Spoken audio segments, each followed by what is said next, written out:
Hello friends, good morning. मैं मीता बिश्नोई। अभी नवंबर का मंथ है और ये एडिनियम के प्लांट्स दिखा रही हूँ मैं। अभी नवंबर में आपको लग रहा होगा कि ये कितनी अच्छी ग्रोथ पे है, जो इतनी सारी फ्लावरिंग हो रही है। मगर अभी नवंबर के बाद जैसे ही थोड़ी और ठंड आएगी, तब तक ये प्लांट्स एकदम डोरमेंसी में जाने के लिए तैयार हो जाएंगे। रेस्टिंग फेज में मतलब ये तैयारी कर रहे हैं कि ये डोरमेंसी में जाएं, ताकि ये विंटर्स को बर्दाश्त कर सकें। ये डेजर्ट रोज़ कहलाता है। डेजर्ट रोज़ मतलब होता है कि ये डेजर्ट में ही होता है और वहीं का फूल है। डेजर्ट में कम फूल खिलते हैं, मगर उनमें से ये एक है जो बहुत खूबसूरत कलर्स में आता है। विंटर्स में इसके लिए थोड़ी सी केयर एक्स्ट्रा चाहिए होती है, प्रोटेक्शन चाहिए होता है, ताकि आप इसको हेल्प कर सको इसके डोरमेंसी में। डोरमेंसी जाने से पहले हम लोग को क्या करना है, देखिए अब नवंबर हो गया है। अब इसकी कोई भी प्रूनिंग आपको एकदम भी नहीं करनी। प्रूनिंग, कटिंग, इसकी रूट प्रूनिंग, स्टेम्स को मल्टीप्लाई करना, प्रोपोगेट करना, प्रून करके राइट साइज का करना, कुछ भी नहीं करना।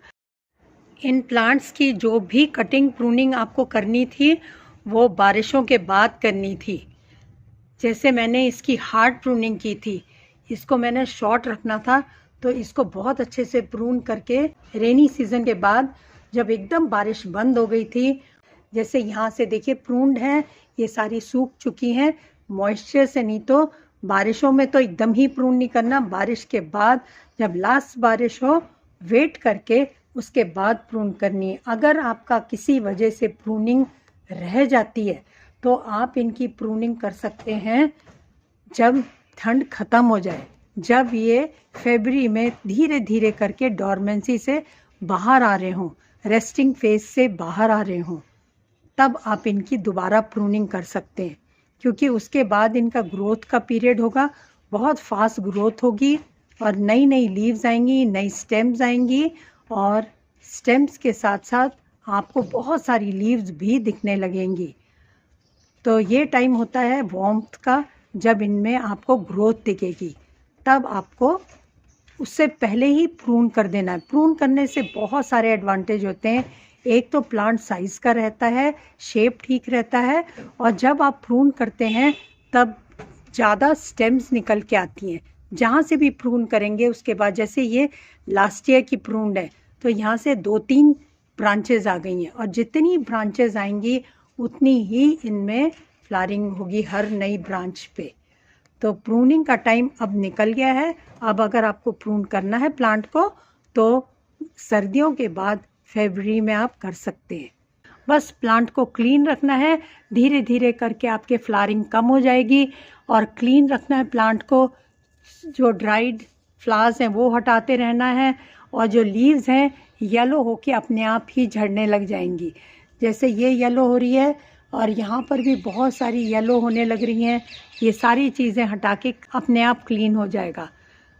और एक्स्ट्रा पुल नहीं करना है। जैसे ये लीव्स मैंने छुई कि अगर येलो तैयार है झड़ने के लिए तो अपने आप झड़ जाती, मगर अभी ये अच्छे से अटैच्ड है, तो इसको कोई भी चीज़ को ऐसे डिस्टर्ब नहीं करना है। क्योंकि ये वाला प्लांट अगर आप कट करते हैं, स्पेशली अगर प्रून करते हैं, तो क्या होगा, ऊपर से ही रॉटिंग शुरू हो जाएगी। जैसे अगर यहाँ से टहनी आपने काट दी, तो जो मॉइस्चर गिरेगा, रात को पाला पड़ता है, तो उसकी वजह से ये वाली स्टेम में यहाँ से रॉटिंग शुरू होगी और नीचे तक चली जाएगी।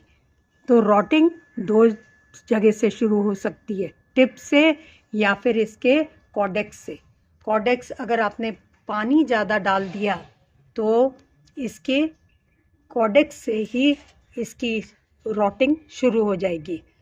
तो ये एक और काम है जो आपको नहीं करना है, वो है ओवर वाटरिंग। ओवर वाटरिंग मतलब आपके प्लांट में तभी पानी डालें जब एकदम बोन ड्राई हो जाए, चाहे वो 1 हफ्ते में हो, चाहे वो 2 हफ्ते में हो। जब तक ना हो, जब तक इसके लिए वाटरिंग नहीं करनी है, एकदम भी नहीं करनी। ओवर वाटरिंग से ये प्लांट में रूट रॉट हो जाता है। होता क्या है जब ये रेस्टिंग फेज में होते हैं ये प्लांट्स, एडिनियम्स या जो भी प्लांट हैं, तो उनमें कोई भी न्यूट्रिशन, पानी का रिक्वायरमेंट एकदम कम हो जाता है क्योंकि ग्रोथ ही नहीं है। तो इस वजह से जब पानी प्लांट में रहता है, कंटेनर में रहता है, तो फंगस अट्रैक्ट करता है और इनका जो ये कॉडेक्स है ये पल्पी हो जाएगा, एकदम गलने लग जाएगा। तो आपको विंटर्स में पानी एकदम भी ओवर वाटरिंग नहीं करनी है, इनकी कॉडेक्स चेक करते रहना है। कॉडेक्स इसका हल्का सा आपको पल्पी दिखे, थोड़ा सा डार्क कलर का दिखे, तो आपको समझ जाना चाहिए कि आपके प्लांट में भी थोड़ा सा रॉटिंग शुरू हो गई है।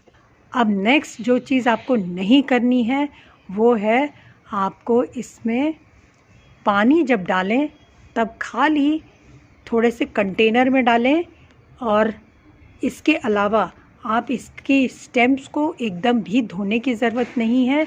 और आपने ज़रूर रीलोकेट कर दिया होगा, इसको बाहर नहीं छोड़ना है, रीलोकेट करके इसको एकदम शेड में रख देना है ताकि इसमें पाला ना पड़े, जो टिप्स हैं इसकी वो बची रहें।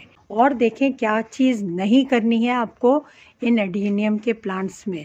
सर्दियों में एकदम भी फर्टिलाइज़र डालने की ज़रूरत नहीं है। फर्टिलाइज़ करना आप शुरू करेंगे जब ग्रोथ का पीरियड शुरू होगा, फरवरी के बाद, जब गर्मियाँ अप्रोच करेंगी तब आप इनमें अच्छे से फर्टिलाइज़ करेंगे तो इससे भी अच्छी फ्लावरिंग होगी। कई बार तो ऐसा होता है लीव्स आनी शुरू बाद में होती हैं क्योंकि सर्दियों में सारी लीव्स झड़ जाएंगी, ये एकदम बेयर हो जाएगा, और फरवरी आते ही फ्लावरिंग शुरू हो जाती है बेशुमार। तो उसके लिए, खूब ग्रोथ के लिए, फ्लावरिंग के लिए आपको फर्टिलाइज़ करना ही पड़ेगा प्लांट को, ताकि स्पेशली अगर कंटेनर में लगाए ताकि आपके प्लांट्स खूब अच्छी ग्रोथ करें और साथ में खूब अच्छी बडिंग और फ्लावरिंग करें।